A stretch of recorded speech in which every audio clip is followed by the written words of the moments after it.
common questions I get asked is, can a narcissist change? I remember wanting to know that as well. When I discovered that I had gotten into a relationship with somebody who was cheating, it never even crossed my mind to consider whether or not this person had a personality disorder.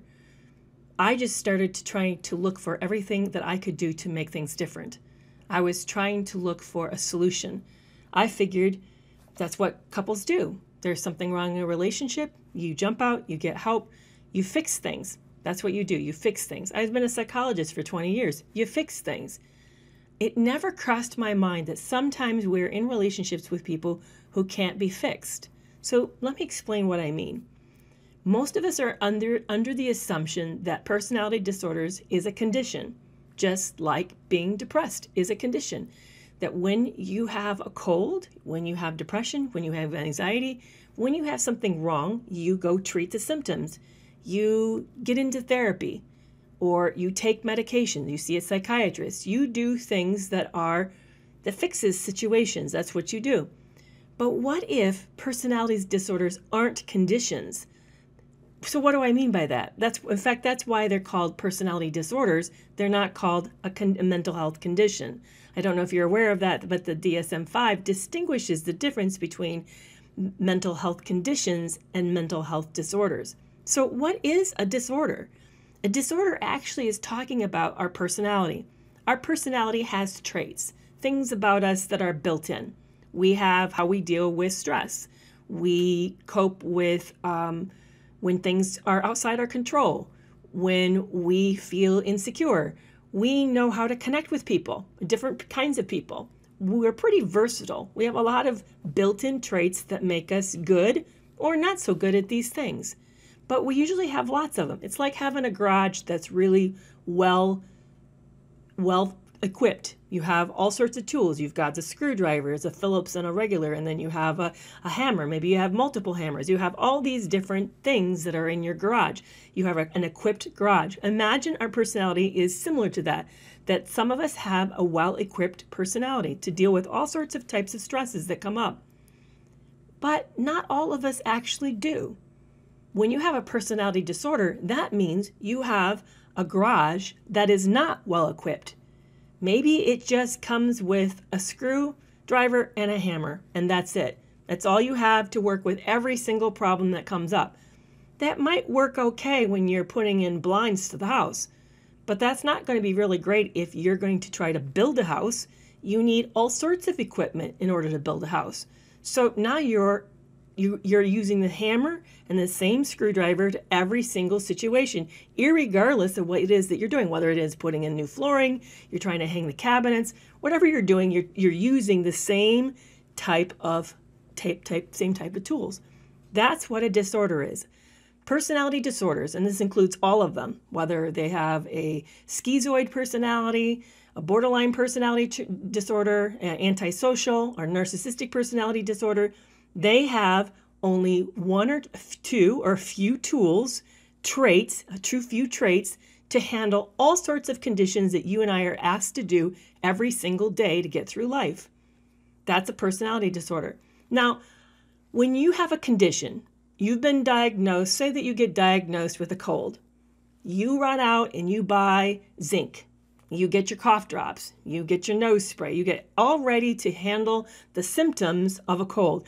And for those few days that you have a cold, you feel really miserable. You try to stay hydrated, you rest, you do everything you can, but you know something's wrong and you don't like it. But when you have a disorder, when it's your personality, it's who you are, and you have only a few traits, you don't know you have a problem. You don't know that it's that, in that way it doesn't fit the garage example. You don't realize that you only have a hammer and a screwdriver. You actually think you're like everybody else and that you're as equipped as an average person. But you're not. You only have a hammer and screwdriver where your neighbor has a really great garage. But you think your garage is great. So you go through life thinking, I'm just fine. I don't have a problem. I don't know why people have an issue with me. I don't have an issue with me. But you don't know that you're approaching every single situation with only a hammer and screwdriver. But as a result, your house looks like a mess. Your relationships are a disaster. You're doing all sorts of problems because you don't have the full package of traits that the average person has in order to handle any given situation that you're faced. So as a result of it, you leave a big mess and you're unaware of the mess. And when they tell you that you're leaving a mess, you say, I'm fine. I like who I am. I don't have any problems with me. You have a problem with me. The problem is you. The problem isn't me. You're the one. If you don't like it, you're the problem. And yet we all, those around them, look at them and say, but every single situation, this is how they handle it. They get angry. They lose their temper. They are manipulative. They lie. They do all sorts of these things every single situation. And they don't use a variety of tools. They don't know how to connect. They don't know how to be apologetic. They don't know how to reflect. They don't know how to be empathic. They just apply themselves the same way, the same tools to every single situation. That's what a disorder is compared to a condition. Personality disorders is a disorder. A disorder is something that lacks traits in the personality that other personalities normally have. And as a result, they're handicapped when it comes to relationships. This is not fixable.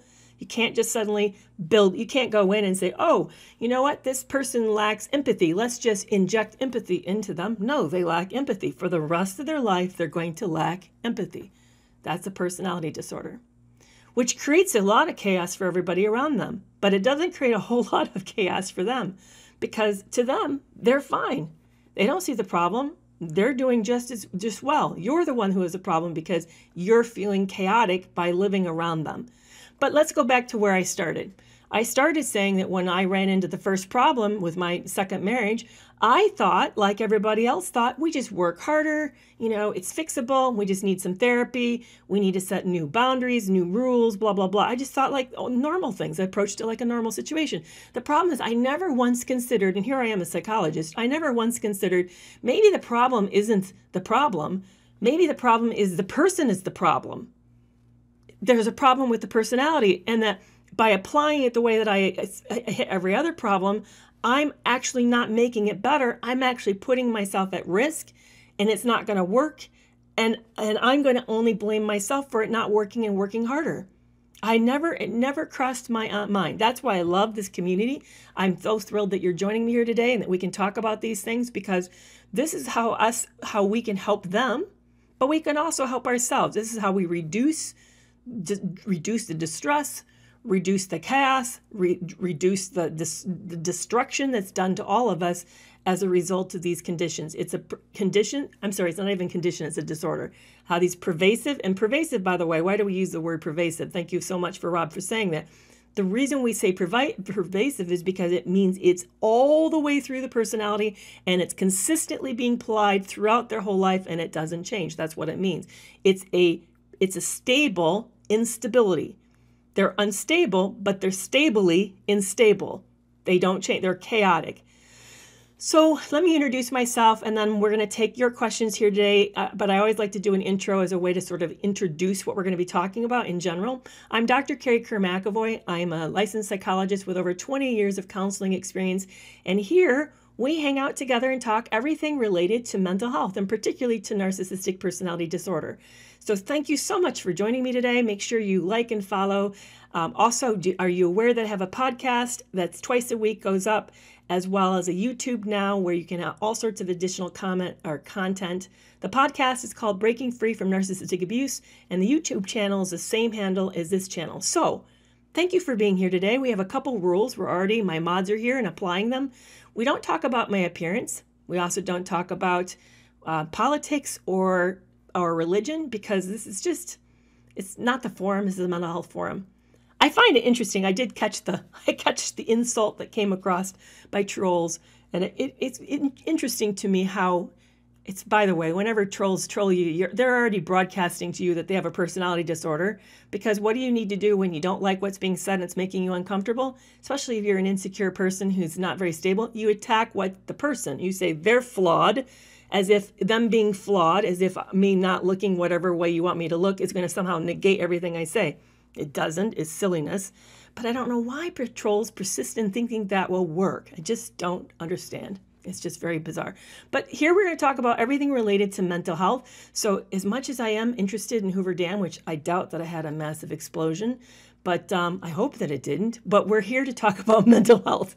So, and the interact button used to allow for us to ask each other questions. So instead of asking questions today, please put a thumbs up in front of your comment if you want to talk to me about a question, and then I'd be happy to talk about it. And otherwise, I'm going to be sharing with you and reading your comments, and we will be talking everything related to mental health. So what would you like to talk about when it comes to narcissistic abuse? I just put up a new video today about the fact that why we can't change narcissists, and the fact that they are based on everything I just said, based upon the fact that they're a disorder, and it's a trait that's missing, deficiency. It's a trait that's deficiency. So somebody asked, make sure you put your thumbs up ahead of your questions so I can see the questions, but I did see Zubia Du's question about, I'm a year out after leaving an abuser and I'm still angry a lot. Is that normal? One of the things no one warns us about when we get into this is that how much grief there is post-trauma, post-abuse, that our whole life has been blown apart. Now, I'm a widow, so I was married 31 years to somebody, and he died. I got to actually have a funeral and say goodbye and do all the things that we do to acknowledge the end of a relationship. What's bad about these types of relationships is that we don't get to have a funeral for the person we thought we met and fell in love with. We just slowly begin to learn that we are in a relationship with somebody that we don't know, and that the person we thought we met never existed. And that's a death. We have to then acknowledge the person we thought we met and fell in love with never existed, and essentially they're gone, and that's grief. But we also, as part of the healing process, have to acknowledge the fact that the life we thought we were going to have with this person is also gone, has been blown up, blown apart, and now we don't have those future dreams. We don't have the retirement with who we thought we met. We don't have a life that we imagined that we're going to have. We're now back into maybe some other version of a life, not maybe worse version, but just a different version. And that causes a lot of grief. And grief for me, and maybe this is what you're experiencing too, Zuby, is grief for me contained a lot of rage. I was really angry that cancer killed my first husband. I was really angry that at 52 I was widowed and suddenly on my own, not having a retirement, not going on vacations and learning to golf and all the things that I thought we were going to do together. All of that was gone. That we wouldn't enjoy our grandchildren together. All of that was gone. I was really angry, felt very unfair. So I'm wondering if maybe one reason why you're still angry 1 year out is because you're grieving. You're grieving of everything that you lost and that you don't have. And maybe it hasn't been put into that position, that place, or maybe it hasn't been quite phrased that way for yourself. You know, that you're pissed that you ended up being duped. You're ticked that you lost the life you thought you were having and now that you don't have. You're angry that this person lied and betrayed you and presented it one way, and then you found out it was something completely different, that they didn't want what you wanted, and that you ended up, now on your own, and you never intended to be on your own. So I hear that. So what do you do? What do you do when you're in that spot? Well, I found by processing it aloud, like you coming here and asking that question is really helpful. I found that by acknowledging the loss, being angry about it, and then beginning to look at it in a different way really helped me move through it. But it takes time. Grief is one of those situations, those feelings that don't just disappear. It fades. That's what I found. It fades. It gets lesser over time. It still hits me. I still have waves of it, but it hits me lesser and lesser as more and more time passes. So that I feel bad for all of us. I know so many of us are in this spot together, but we're healing, and that's what's so wonderful, is that we're healing. There's been a lot of wonderful questions coming in that I have been watching as I've been talking about grief. So let me go back and see if I can hit some of the other ones that have come in. And by the way, I saw so many wonderful people that I know here. I'm so happy I know Stronger Than Before is in here. Brittany's in here. I know Louise is in here. And so thank you guys for joining me and hanging out with me today on this live. And for those who are just joining me, make sure you put a thumbs up in front of your questions so that I know that you're talking to me. We do have mods in here. No discussion about, no trolling, no discussion of appearance, no discussion of religion and politics. So this come up multiple times, so let me take it. Michelle is asking, is covert narcissism the worst? I wouldn't say it's the worst, but I think it's insidious and it's difficult to identify. Maybe that makes it so tricky. But I would say the worst is a malignant or destructive, or also known as a narcissistic sociopath. But let me describe both and tell you why I think the latter is worse than the former. Covert narcissist, by the way, is now called a vulnerable narcissist. They're called a vulnerable narcissist. And what that it means is that they are the deflated, grandiose narcissist. In other words, life has not gone right for them. They feel mad and jealous and angry that life has not turned out. Life feels unfair to them. And as a result of that unfairness, they're the perpetual victim. They're always whining about how things don't turn out. And you think when you meet them, because it sounds reflective, believe it or not, isn't that sad that when we talk about how life isn't going well for us, we end up assuming that means self-reflection or empathy because it's the softer side of things. So we mistaken it for that, but it really doesn't reflect that. It just reflects a preoccupation with how life is unfair. That's what doesn't mean they're empathically sensitive about the unfairness, but they want sympathy. So the supply they're drawing from us is sympathy, for them to feel bad for them, to rescue them from this, to somehow save them from the unfairness of life. But again, we mistaken that as sensitivity and then think that they have a heart and that this is going to be a person who's going to be reciprocal, that when we have a bad time, they're going to be there for us, just like we're there for them when they have a bad time. We think that. But what we find out when we get into the relationship, that all the other personality traits of a narcissist are present. They never are present for you. They usurp the focus all the time. They're envious of your accomplishments. They don't trust you, don't rely on you. Intimacy is not good. You think it's going to be really good, but it's not good. So all the problems you have with every other type of narcissist is present, but you've made the error based upon their centering it on how things go wrong for them. You make the error of thinking this is a more together person, and they're not. And the other way that they're really, so that's the first thing that's upsetting, is we mistakenly miss them.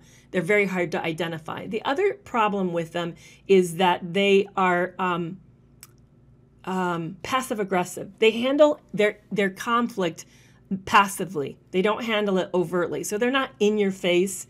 They do more insidious kind of deceitful things, like missing events with really important events, because there's always another thing that comes up more important at the last minute. So you think they're showing up and then they don't show up. Or they're late. They make you late. There's always something that keeps them from doing what they say they're going to do for you. There's all these ways that they sabotage you, but they do it in a way that you can't directly attack them about it and say, that hurt me. They'll say, well, how can I control the fact the car doesn't start? Or I didn't know work was going to need me to do that. And yet they know these things are really important to you, and that doesn't matter enough for them to do it, to show up for you, partly because they're envious of you and they want these things not to show up, happen good for you. So they're sabotaging your successes. So they insidiously sort of tear you down. I think that's the other reason why people really struggle with this group, because of that. So let's talk about what a destructive or a malicious narcissist is, or a sociopathic narcissist are. That group, they can also, by the way, be pretty tricky too. They can be pretty insidious as well and difficult to identify, because they're so good at masking. They're more predatory-like. So initially, you meet someone super charming and you think they've met this wonderful person. You don't know that you've met somebody who's setting you up and has more nefarious, more darker reasons that they want to be in a relationship. Usually it's strategic and you've been targeted, and they then begin to almost sadistically, cruelly tear you to pieces, because a narcissistic sociopath is a combination disorder of a narcissistic personality disorder with an antisocial personality disorder. So you're getting the combination of a sociopath with a narcissist. So it's very, as a result, they're dangerous. They usually usually have histories of breaking the law. They're lying. They're very deceptive. They have no qualms of doing whatever it takes for them to have an advantage. And even in the relationship with you, it's nothing for them to do whatever they need to do for them to have an advantage. And they see you as competition. All narcissists, by the way, see us as competition, but a destructive one really sees you kind of in an aggressive, angry way as competition. So in my opinion, both of them are not easy. Both of them are very challenging, but for different reasons. One, because we feel so duped and we're hurt, and it's so, one-sided. And the other one, because they're ruthless, sadistic, cruel, and they're calculating. Very scary. Hey, Rose in the house too. If you guys not following Stronger Than Before, make sure you're following her. And then Roller Coaster of Love is another amazing person to follow. Great content here. I feel really blessed. You guys are making me slightly nervous too. But I will get through it. I will get through it. Oh, I never seen that one before. That's gorgeous. So I'm backing up and kind of see what other questions come in. There's so many really great questions. It's hard to know which ones to take, guys, so I'm not going to be able to take all of them. I'm going to probably jump over the ones about family issues because I've talked a lot about families recently, so I'm sorry I'm going to miss that. But hopefully the ones I take will help you even when you're struggling with family relationships. So because I've been talking about can they be fixed, I'm going to take Janet K's question about can they be overcome spiritually. And I know what you mean. I can, for example, can good meditation, can, mindfulness, can a sense of having a higher power and relying on a higher power, can all of that help mitigate some of the worst of these symptoms? Can even if you're a Christian or Muslim, or can God overcome these nasty qualities? Now, as a believer, I do believe God can change us, and there's even examples in the Bible that says that. I mean, Paul has a pretty radical conversion on the road to Damascus. I have a feeling that if we met Saul, who then became Paul, I think Saul is a narcissist, honestly. And even later, Paul's definitely has control issues. He gets into a fight with another apostle, so there's evidence that he's not always the easiest person to deal with. So yeah, I mean, we do see a conversion there. Is it possible for all of us? I think most of us, here's my take on it. I think most of us never submit to that degree. Let's go back to where I started today. If you have a deficiency, literally something's missing in your personality. And one of the big things we know is missing in a narcissist's personality is self-reflection. Okay, so self-reflectiveness is missing. How do you then allow, whether it is a outside entity like a therapist or a spiritual entity like a mentor or even God, how do you then allow anything to bring insight into you when you're not a person who, I don't know why I have hearing all this. Oh, it's my printer's turning on and singing to me. Sorry about that. If you're not allowing an outside force to then bring to mind these insights to you because you're not self-reflective or reflective, then how do you change? Do you see, it becomes like it's a tricky problem. It's a paradox. How do you break the paradoxical bind? I don't know.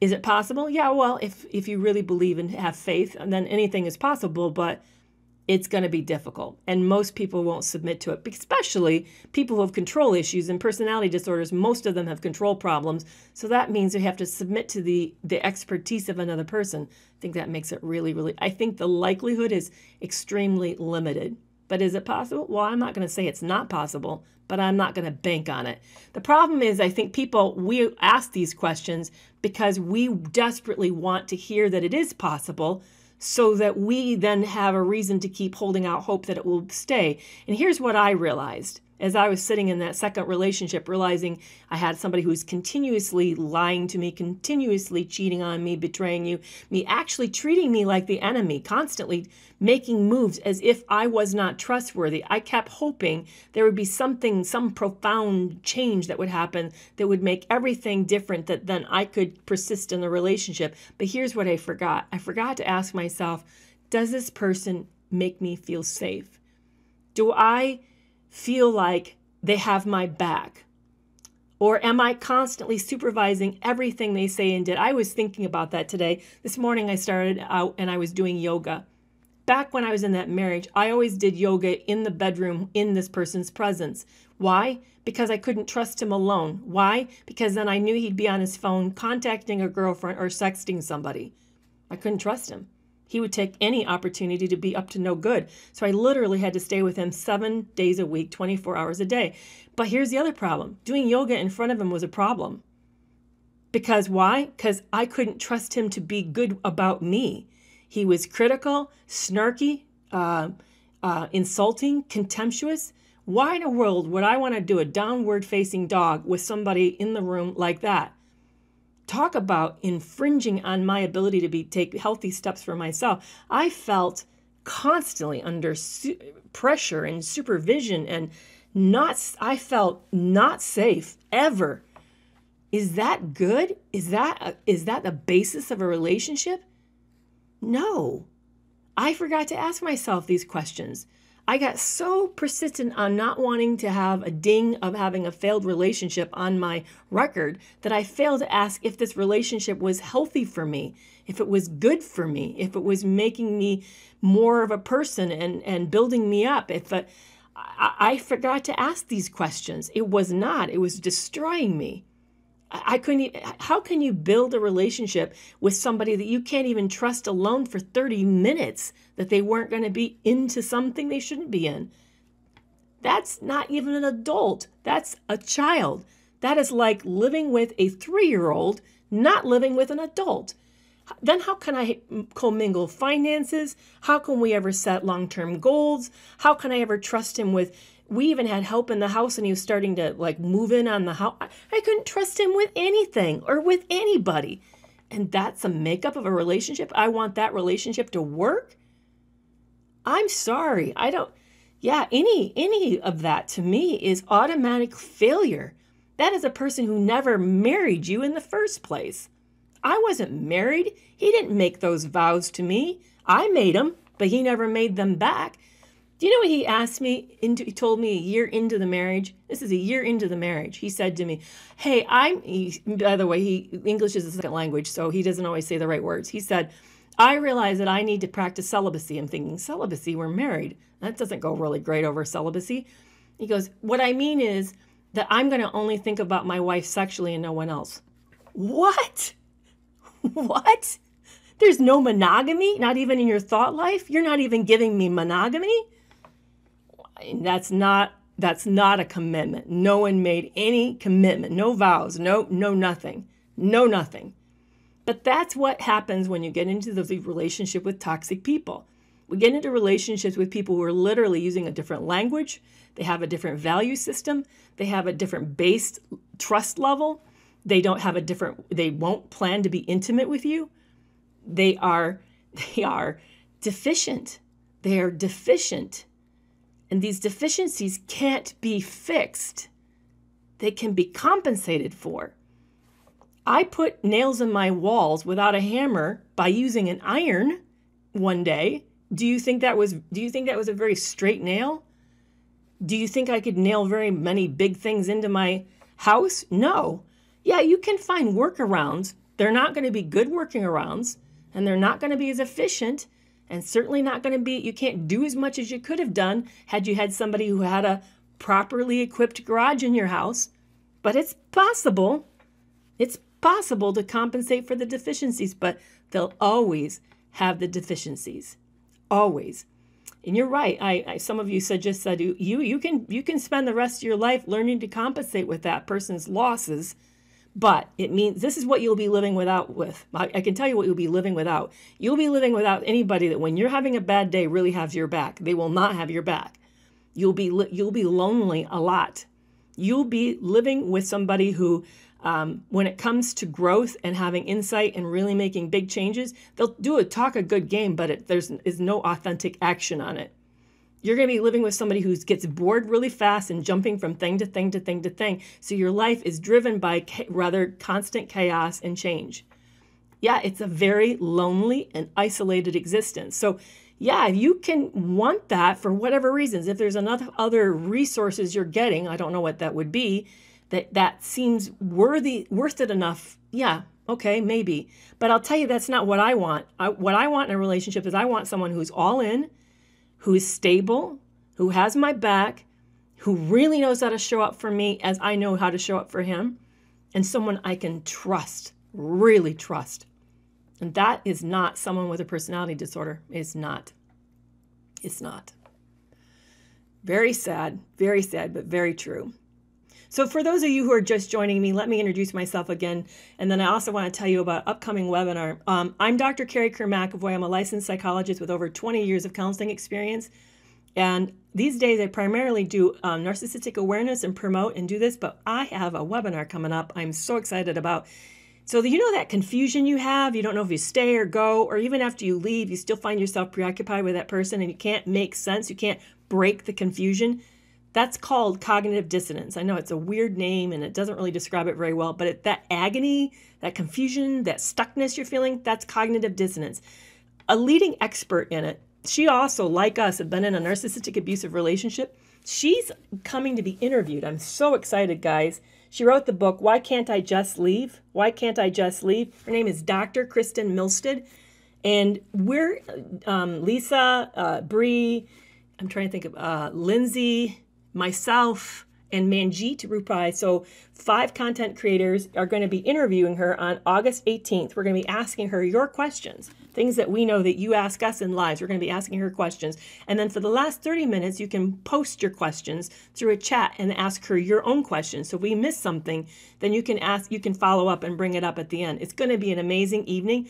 You really want to get tickets because it's $25 now, but if you wait to get the replay afterwards, it's going to be $30. Replays will be $30. So get your ticket, even if you can't come. It's August 18th, 6:30 Eastern Standard Time. It's going to be an amazing night. She talks about that. Remember the video I did on the narcissist drama triangle about how they're the bully, then the magician, and the savior? She's the one that wrote about that. She also synthesizes all of Sandra Brown's work about how they target and groom us. She talks about exits, why exits are really hard, why we even have a hard time understanding that we're in an abusive relationship. All of these types of basic things she's going to address in this webinar. It's going to be super, super good. So make sure you get your tickets. The link is in my bio. I just put up a cleaner bio link tree in my bio, guys, so it's just so much easier. But you can find the webinar link in the bio and get your tickets. I can't wait to spend the evening with you. I can't wait to interview her. It's going to be an amazing time. So thank you so much for joining me today about this. So somebody asked, how do you recognize that you've met somebody who has a personality deficiency and you met them in dating? How do you know? By the way, you really want to get good counseling for this. Make sure to check out Roller Coaster of Love's coaching. She talks about this. And if you're looking for help, on breaking a trauma bond, make sure you guys check out Stronger Than Before, Lisa Soni. Oops, she's really great with that. I dropped the book.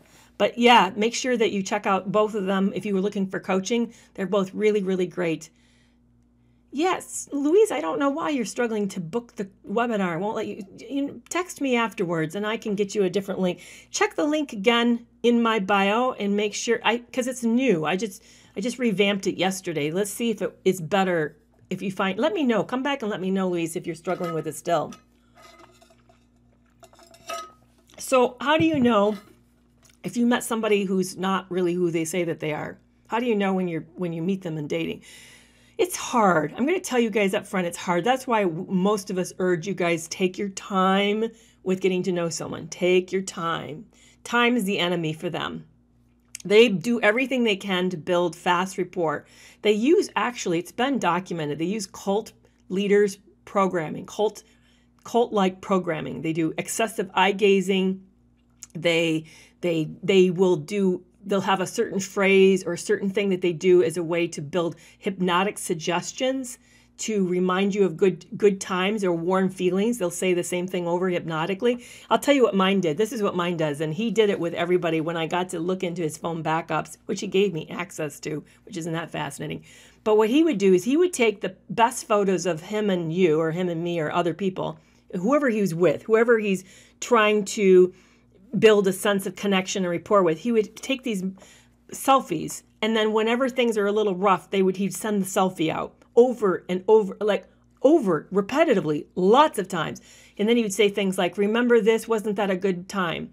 And the reason they're doing that is that causes a surge of memory with all the associated feelings of that memory. And then his connection around it makes you feel this warm and fuzziness with him in that moment. It's very hypnotic. So your partner, whether it's a woman or a man, is going to do something kind of unique to them, but they'll have something that they will build in that they'll do repetitively as a way to recall and to remind you in order for you to sort of ignore the tension of the moment.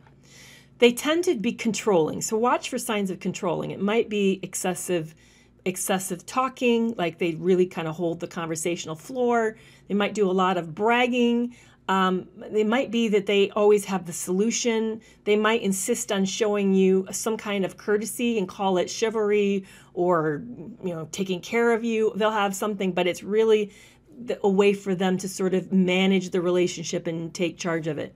They'll also ask you to do the emotional heavy lifting of the relationship. Like they'll tell you something really sad or tragic about their life. And then when they do that, they're doing it as a way to create a sense of you feeling bad for them so that you feel like you need to sort of take care of that, make that better, be better. You want to make up for the loss, the lack in their life. Mine told me on his first date that he was a victim of sexual abuse.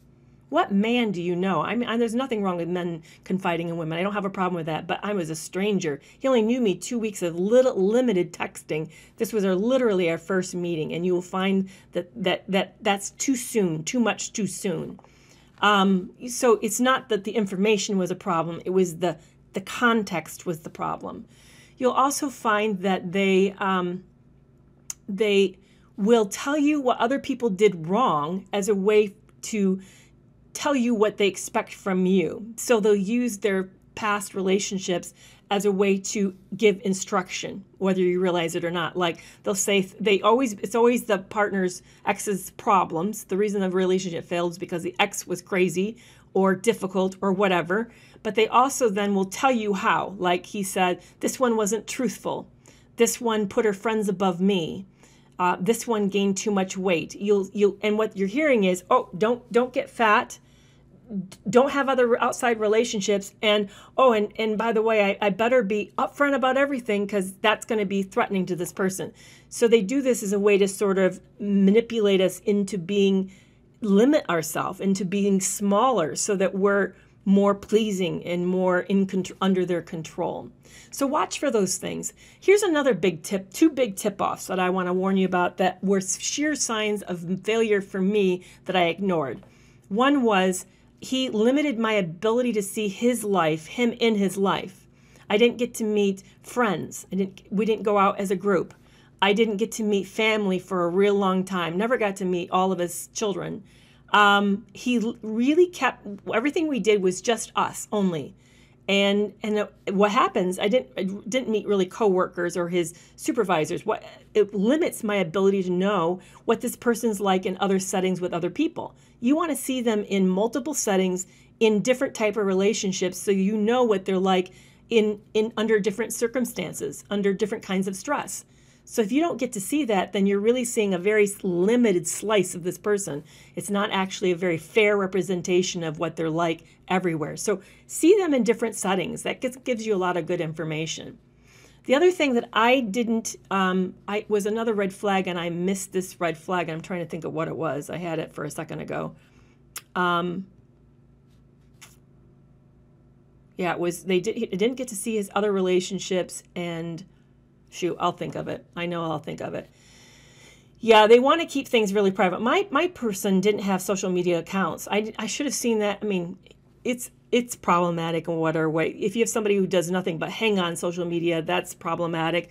But you also have somebody who doesn't let you see them in any other setting and has no social media. To me, it's like, why don't you? What are you hiding? I found that kind of be really problematic as well. So watch for those things. Watch how they treat other people. Still trying to think what that second one is that he did on me. Yeah, exactly. They don't like to show you their other relationships for sure.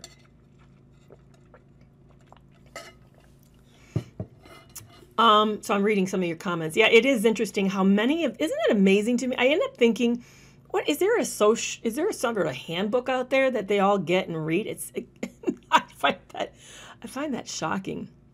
I find that really shocking. So take your time. They're going to rush the relationship. Watch how fast they rush sexually intimacy with you.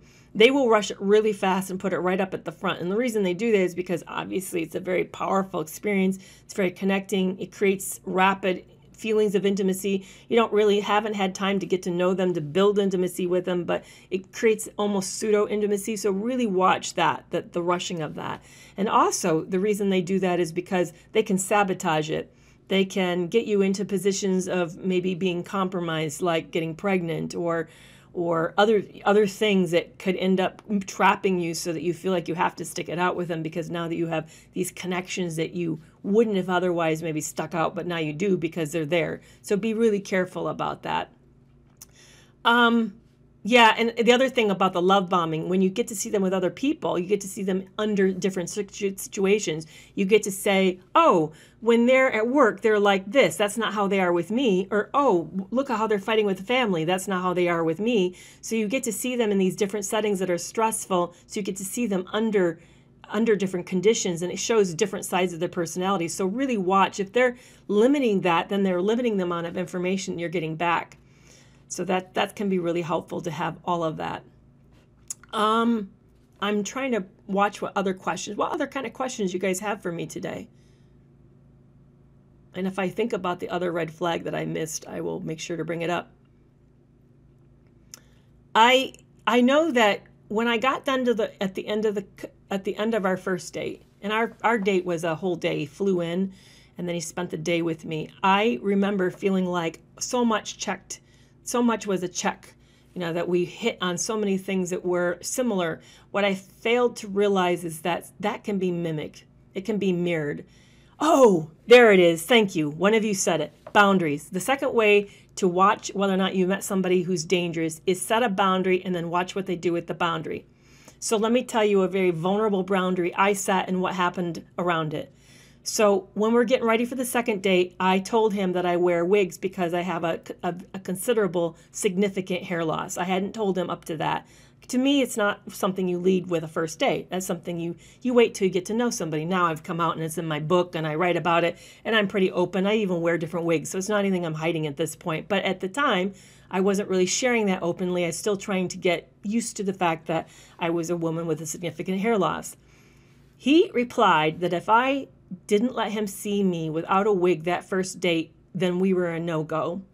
So he not only rejected my boundary, but he upped the ante by making our relationships contingent on me going a step further with him than I was even prepared to do. I just said I would be wearing a nightcap at night. I didn't plan to let him see me without a wig. And he said, if you don't let me do that, not only is it not okay, but we're off. We're not going to have a relationship.